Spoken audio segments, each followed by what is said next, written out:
உணவுன்றது அவரவர் விருப்பம் தான். ஆனா முருகனுக்குன்னு விரதம் இருந்தீங்கன்னா, அந்த விரதத்துல உண்மையா இருங்க. ஒரு நாள் விரதம் இருந்தா கூட அந்த ஒரு நாள் முருகன நினைங்க.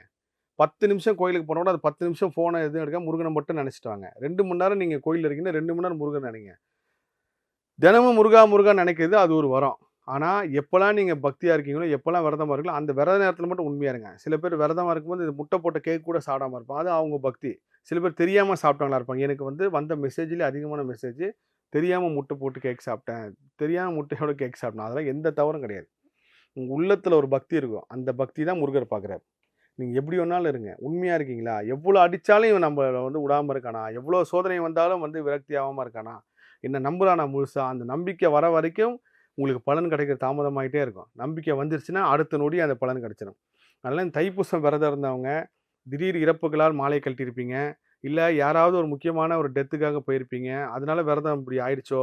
இல்ல நம்ம முட்டை போட்ட கேக் சாப்பிட்டா இப்படி ஆயிடுச்சோ! எந்த நெருடலும் இருக்காதீங்க. 40 நாள் விரதம் இருக்குன்னு நெனச்சிட்டீங்கல்ல, அதுவே பெரிய வரப்பிரசாதம் தான்.